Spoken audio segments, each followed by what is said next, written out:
Assalamualaikum warahmatullahi wabarakatuh. Perkenalkan, nama saya Muhammad Rizky Capapri, mahasiswa kelas F pada jurusan Teknik Informatika Winsus Karyo. Pada video kali ini saya akan menjelaskan dan mempraktekkan integrasi penggunaan variabel, tipe data, penerapan SQL pada PL/SQL, lalu conditional control menggunakan if dan case, dan terakhir basic dari log atau perulangan. Oke, langsung saja kita masuk yang pertama, yaitu penggunaan variabel. Oke, jadi untuk penggunaan variabel ini, jadi variabel itu adalah ekspresi yang mewakili sesuatu dari nilai misalnya dalam persamaan, misalnya ada x tambah y sama dengan 10. Jadi x dan y adalah variabel yang berarti dua angka yang dijumlahkan sehingga hasilnya 10 gitu. Saat mendefinisikan variabel dalam deklarasi PL/SQL, kita memberi label lokasi memorinya. Ketika dikasihkan, kita langsung memberikan lokasi memorinya di komputer kita, lalu kita tetapkan tipe datanya, dan jika perlu kita tetapkan nilai awal untuk variabel tersebut. Variabel juga dapat mewakili angka ataupun string karakter. Boolean itu ada dua tipe, ada true, ada false, ada juga null, lalu ada juga tipe data lainnya. Oke, sepanjang kode PL/SQL, nilai variabel dapat menjadi diubah oleh operator penugasan atau assignment gitu ya. Ini dia menggunakan bit titik 2 sama dengan itu, sama dengannya. Jadi dia agak beda dengan bahasa pemrograman biasa gitu. Oke, ini dia contoh deklarasi variabel sintaknya ya. Jadi kita kasih identifiernya, yaitu nama variabel. Lalu untuk konstan ini opsional. Kalau kita kasih konstan berarti variabelnya itu tidak boleh diubah atau immutable. Lalu ada data type, tipe datanya. Lalu kita kasih not null kalau kita mau variabelnya itu tidak boleh null.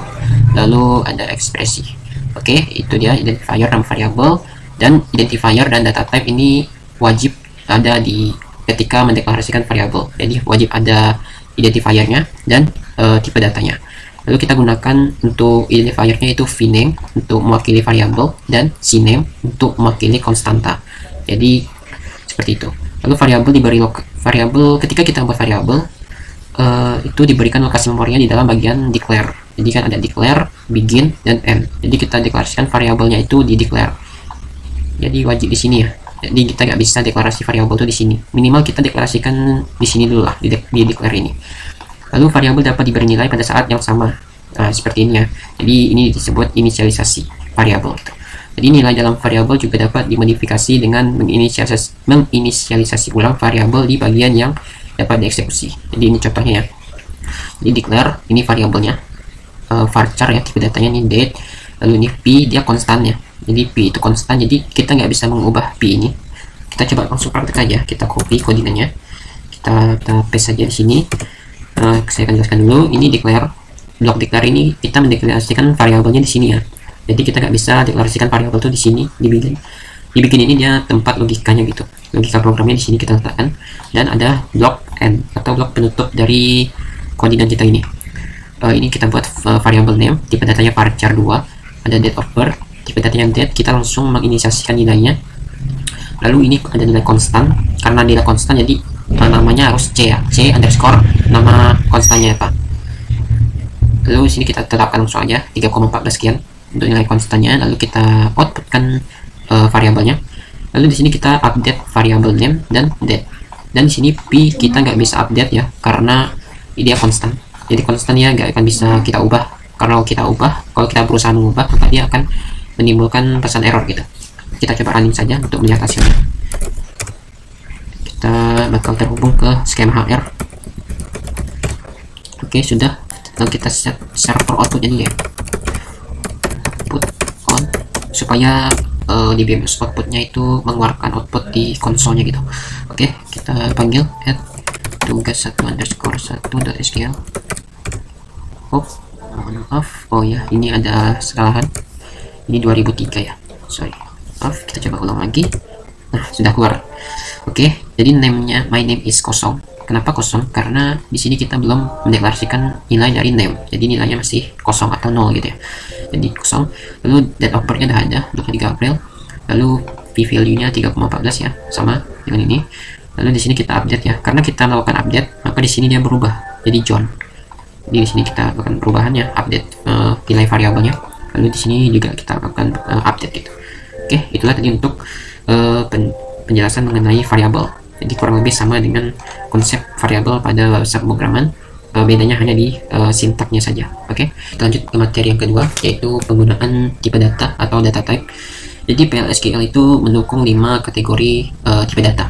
Ada tipe data scalar, composite, large object atau log, lalu ada reference dan object. Jadi tipe data ini menentukan format penyimpanan, batasannya, dan rentang nilai yang valid gitu. Jadi kalau tipe datanya char, berarti dia bisa menyimpan nilai bentuknya char atau string gitu ya. Oke, kita coba bahas tipe data scalar ya. Tipe data yang paling umum dan semua bahasa pemrograman juga ada gitu. Tipe data scalar yaitu ada tipenya itu karakter. Jadi untuk karakter ini seperti ini ya. Itu ada char dan ada varchar. Nah, jadi dia cuman bisa menyimpan tipe data karakter. Oke, kita coba running saja. Di sini kita buat 1_2.sql. Oke, kita coba guys. Oke, jadi ada declare tadi ya. Ini aplikasi variabelnya itu country ID, ada country name. Untuk country ID itu tipe datanya char ya, char dengan panjang 2. Jadi semua karakter itu harus 2 gitu, ada 2 karakter. Ini I sama D kan, jadi ada 2 karakter. Kalau kurang dia bakal memori tetap bakal menyimpan 2 karakter gitu. Itu bedanya. Kalau varchar dia fleksibel gitu, jadi dia mau segini pun tak sampai 70 karakter dia tetap bisa gitu. Jadi lebih efisien pakai char, tapi kita harus tahu panjang karakter pastinya gitu. Lalu di sini ada blok begin outputnya. Kita coba running saja langsung. Tugas 1 dulu. Oke, sudah berhasil. Itu tadi untuk tipe data karakter. Selanjutnya kita bahas tipe data number. Untuk tipe data number ini kita coba langsung saja. Kita paste di sini ya. Tipe data number ini ada number ya. Number ini panjang ya. Ini 8 panjangnya. Ini 02 ini 2 ini artinya ada 2 angka di belakang koma gitu. Jadi ini kan ada 2 angka di belakang koma. Lalu tipe data integer ya, integer bilangan bulat ya. Lalu PLS integer ini sama kurang lebih. Lalu ada ini tipe datanya konstan, itu seperti sebelumnya ya, tipe datanya konstan itu nggak bisa diubah atau immutable gitu. Lalu di sini kita misalnya melakukan penambahan gitu sama 1. Kita coba running. Nah, sudah berhasil. Ini salarinya 99 1. Ini 1 karena kita tambah 1 ya. Pertamanya 0, kita tambahin 1 di sini. Tinggi badan 170, nilai IP-nya segini. Oke. Lanjut tipe data selanjutnya yaitu ada tipe datanya date. Tipe data scalarnya yaitu date. Kita coba paste langsung saja di sini ya. Oke, ini. Oke. Nah, jadi kita jelaskan dulu ini date. Tipe datanya tanggal ya. Jadi format tanggalnya itu harus kita masukkan tanggal, strip, bulannya APR, 3 karakter dari bulan itu APR atau June atau Jul gitu, lalu tahun. Lalu ini kita tambah 30 hari setelah hari ini, setelah tanggal 5 April tanggal berapa gitu.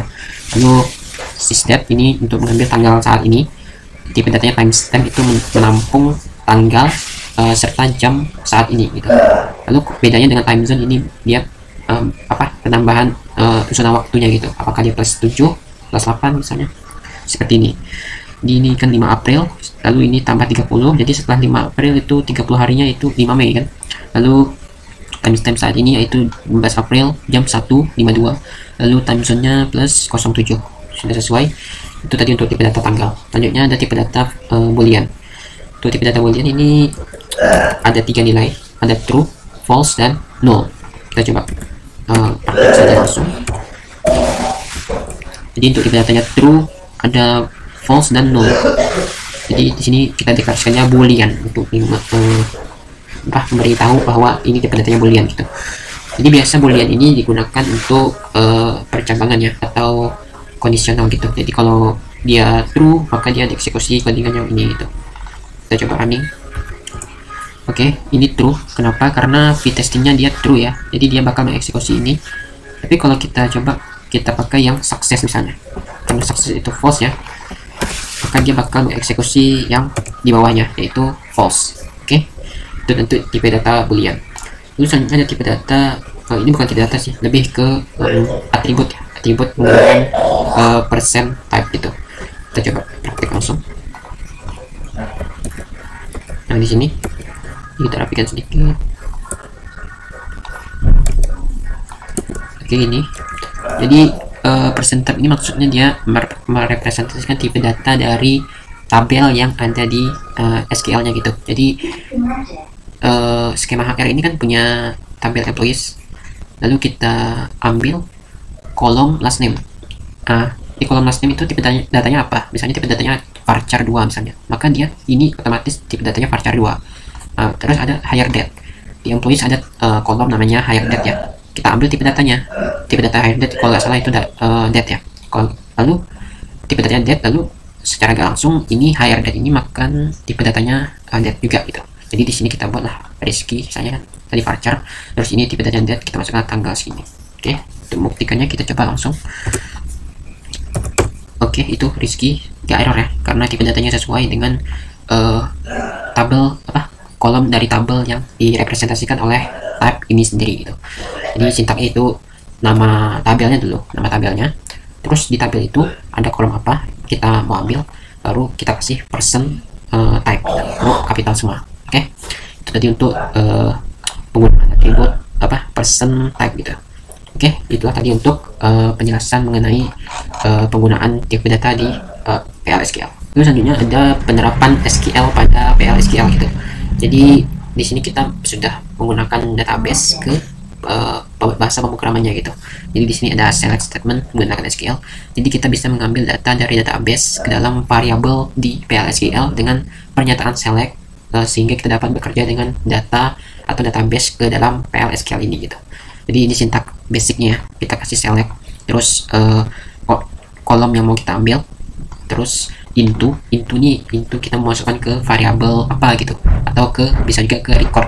Kalau lebih dari satu variabel kita kasih koma, lalu from dari terus nama tabelnya, lalu kalau ada kondisi misalnya kita kasih where, kita kayak biasa kayak sintak SQL pada umumnya. Bedanya kita kasih sintak keyword into setelah select gitu. Oke, ini contohnya, kita langsung saja kita praktek ke PL/SQL nya. Ini kita kasih file baru tugas 1_3.sql, kita paste. Oke, kita save. Oke, kita coba. Oke, jadi jelasin dulu ya, ini seperti tadi ya, tipe datanya employees, kolom last name, itu pun seterusnya. Nah di sini ya select last name, jadi kita ambil last name, kita ambil hire date, kita ambil salary dari tabel employees, dengan ID 174. Lalu kita masukkan last name ini ke sini, lalu hire date ke sini, hire date, lalu salary ke sini. Ini. Jadi harus berurutan gitu ya. Jadi kalau kita last name, kalau yang pertama salary dulu misalnya, tapi di sini last name itu nggak bisa. Jadi dia harus sama. Pertama last name, hire date, salary. Berarti itu last name juga, terus hire date juga, lalu salary. Kalau kita kebalik itu bakal kacau juga gitu. Oke, kita buktikan, kita coba running. Oke, itu sudah keluar last name-nya Abel. Oke, sudah kita dapatkan dari tabel employees, ID-nya 174, itu last name-nya Abel, hire date-nya 11 Mei, salary-nya $11.000. Oke, itulah tadi untuk penggunaan kita coba lagi contoh yang lain. Ada ini contoh yang lain, kita coba timpa. Nah di sini sama ya, integer ini tipe data. Terus bedanya di sini saya menggunakan group function. Group function itu bawaan dari SQL Oracle-nya itu ada sum, ada average. Sum ini untuk hasil dari penjumlahan group function-nya. Jadi kita jumlahkan semuanya gitu. Lalu ada average, kita rata-ratakan semuanya gitu. Cari nilai rata-rata dari suatu kolom gitu. Oke, kita coba running. Nah, sudah total salary di departemennya. Di sini kita ambil departemennya 50 ya. Departemen ID-nya 50, itu kita dapat total salary-nya itu 156.400. Lalu untuk rata-ratanya ini average ya, itu 3475,56. Nah, itu.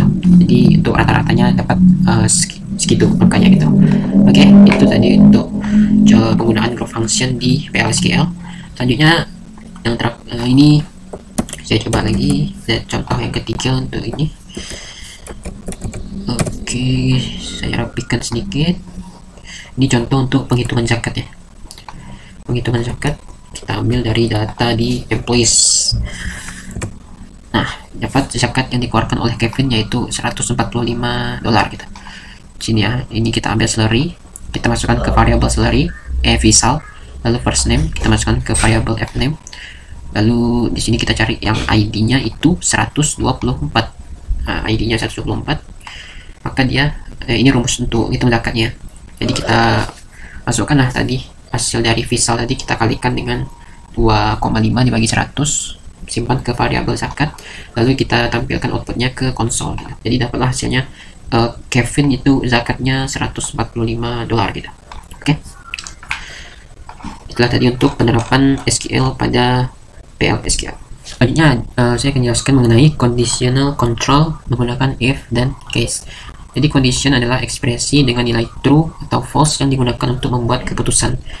Jadi nilai dia akan mengevaluasi nilai ekspresi boolean gitu ya. Jadi yang ada bermacam-macam ya. Ada if statement. Jadi untuk if statement ini struktur pernyataan PL/SQL if mirip dengan struktur pernyataan if dalam bahasa prosedural lainnya itu. Mirip bahasa pemrograman Java atau C++, ya, mirip lah semua bahasa pemrograman itu kan untuk if-nya gitu. Ini memungkinkan PL/SQL untuk melakukan tindakan secara selektif berdasarkan kondisi gitu. Ini sintak basicnya ya. Jadi di sini if conditionnya di sini kita carilah kondisinya, misalnya name sama dengan Rizky, atau misalnya nilainya value sama dengan atau value lebih besar dari 70. Dan lalu statement yang mau dijalankan sini, lalu else if kalau mau tambah pernyataan if lainnya gitu, lalu else ini pernyataan default lah ya. Jadi kalau nggak ada yang true maka ini yang akan dieksekusi. Lalu penutupnya and if. Lalu di sini ada dan memperkenalkan klausa yang mengalihkan kemudian pernyataan yang if-nya dapat menyertakan pernyataan if lebih lanjut yang berisi beberapa pernyataan if, else, dan else if bersarang. Pernyataan dalam klausa dan eksekusi hanya jika kondisi dalam klausa if bernilai true. Jadi kalau nggak true dia nggak akan dieksekusi, dia akan beralih ke statement selanjutnya gitu. Jadi else if ini harus hati-hati juga ya, else if ya, bukan else if. Jadi else if gitu, nggak pakai e gitu. Kalau dijalankan secara berurutan, jadi dari atas ya, dari sini, lalu kalau nggak memenuhi dia ke sini, nggak memenuhi juga opsi terakhir dia itu else urutannya. Jadi NF itu mengakhiri pernyataan if. Oke. Jadi kita contohnya ini untuk else if. Ini kita copy saja ke sini. Kita buat file baru. Tugas 1_4 SQL. Oke, ini. Nah, jadi di sini declare variabelnya integer 11 ini untuk mencari nilai apakah dia ganjil atau genap. Kita menggunakan modulus ya. Kita coba running. Jadi ya ganjil karena 11 itu ganjil. Untuk membuktikannya kalau kita ganti 12 itu bakal berubah jadi genap. Nah, genap. Jadi sudah sesuai ya. Jadi dia mengeksekusi apakah 12 ini dibagi 2 sama dengan 1. Kalau benar maka eksekusi ini. Tapi ini kan 12 modulus 2 itu kan 0 kan. Jadi dia mengeksekusi yang ini. Nah gitu. Jadi itulah basicnya.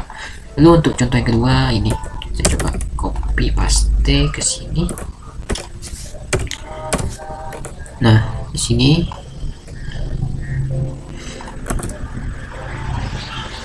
declare variable nilai dan nilai huruf. Nilainya kita kasih 70. Jika nilainya lebih besar dari 85 maka nilai huruf sama dengan A. Kalau nilainya itu antara 70 dan 84 maka nilainya B. Antara 55 dan 69 itu C. Kalau lebih rendah itu D. Nah gitu. Kita coba running. Itu dia, dapat nilai hurufnya B karena 70 itu antara ini. Karena kan nilai 70 itu antara 70 dan 84. Kalau kita kasih misalnya nilainya 100 atau 90 deh, itu bakal mengeksekusi yang kedua. Yang pertama itu nilainya A. Oke. Lanjut. Untuk selanjutnya itu ada case statement. Jadi case statement ini seperti ini ya. Beda-beda tipis lah dengan if gitu. Oke, ini untuk case statement. Kita coba rapikan sedikit codingannya. Oke, coba running langsung saja. Oke, nilai huruf B. Ini kita ambil contoh kasus yang sama ya. Jadi kalau nilainya lebih besar dari 85 itu A, 70 itu B, besar dari 85 itu C. Kalau nggak memenuhi atau lebih rendah lagi itu D. lalu di sini kita output kan. Oke, jadi sintaknya itu case ya, case, lalu kita kasih keyword when, lalu ekspresi atau kondisionalnya then, lalu statement yang mau kita jalankan gitu. Oke, itu tadi untuk case statementnya. Lalu ada pula namanya case expression. Nah, jadi agak beda ya. Jadi gunakan case expression ini ketika ingin menetapkan nilai ke suatu variabel yang bergantung pada nilai di variabel lain gitu. Kita coba aku masuk saja.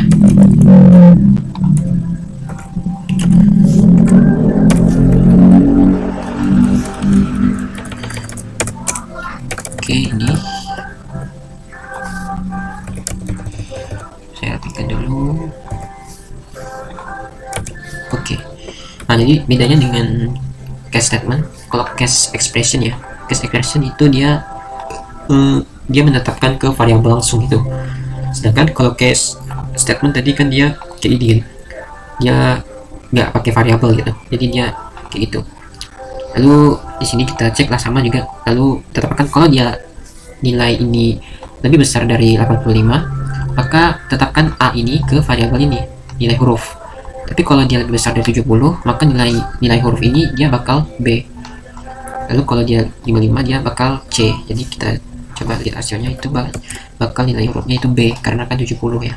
70 itu di sini masuknya, jadi dia masuknya ke B. Begitu. Jadi untuk bedanya itu case expression itu memiliki salah satu dari jumlah hasil dan menetapkannya ke variabel gitu. Sedangkan kalau case statement itu dia nggak menetapkan ke variabel, tapi bisa sih kita tetapkan variabel, cuman bedanya kita manual gini, jadi kita agak mengulang-ulang codingan lah gitu kan. Sedangkan kalau ini kan untuk case expression kita sekali coding aja gitu kan, nilai deklarasi variabelnya gitu. Di sini kita tinggal kasih aja langsung, kalau dia A gitu. Lalu bedanya itu kalau case expression itu di akhirnya n, kalau statement itu n case. Jadi ini ya, ini n untuk expression, kalau n statement dia n case. Oke, coba contoh terakhir ya. Contoh terakhir untuk percabangan ini menggunakan case expression. Case expression cuman di sini agak beda ya. Jadi dia bakal mengecek lagi nih case kalau figure-nya ini A, maka memberikan A parsialnya ini excellent gitu. Kalau figure-nya ini B, maka nilai A parsialnya itu very good. Kalau nilai figure-nya C, maka A parsialnya good. Kalau figure-nya nggak memenuhi, bukan A, bukan B, bukan C, mungkin D, E gitu, maka no such grade. Jadi contohnya ini A ya, karena di sini grade-nya itu A. Lalu dicek grade-nya itu A, maka A parsialnya itu excellent. Sini excellent, sudah sesuai ya. Oke, itu tadi untuk penerapan conditional control menggunakan if that case. Lalu kita masuk yang terakhir, yaitu basic loop atau perulangan gitu. Loop mengulangi pernyataan atau urutan pernyataan beberapa kali. Bentuk paling sederhana dari pernyataan loop adalah basic loop yang melingkupi urutan pernyataan antara kata kunci loop dan end loop. Di sini gunakan basic loop ketika pernyataan di dalam loop harus dieksekusi setidaknya satu kali. Jadi loop bagaimanapun apapun kondisinya dia bakal dieksekusi sekali gitu. Mirip dengan do while di bahasa pemrograman Java. Setiap kali aliran eksekusi mencapai pernyataan end loop, kontrol diteruskan ke pernyataan loop sesuai yang diperkenalkannya. Semua basic loop memungkinkan eksekusi pernyataan setidaknya sekali ya tadi ya. Bahkan jika kondisi exit sudah terpenuhi. Jadi walaupun exit di sini ketika counternya itu sama dengan 1, dia tetap akan dieksekusi. Kenapa? Karena dia yaitu kan memang bawaannya. Jadi dia walaupun eksekusinya exitnya ketika counternya sama dengan 1, dia bakal tetap keluar gitu, bakal tetap dieksekusi paling nggak sekali gitu. Lalu tanpa pernyataan exit loop tidak akan pernah berakhir atau infinitive loop. Ini bakal berbahaya sekali, bakal menyebabkan memori kita bengkak juga gitu ya kalau terjadi infinite loop gitu. Ini sintak basicnya ya. Jadi begin, di sintak bagian begin itu logikanya ya. Kita kasih keywordnya loop, ini end loop, lalu kita kasih statementnya apa, lalu exit ketika apa nih, ketika misalnya i sama dengan sekian gitu ya. Ini contohnya kita ambil saja langsung, kita copy paste ke Visual Studio Code, kita buat file baru tugas 1_5.sql.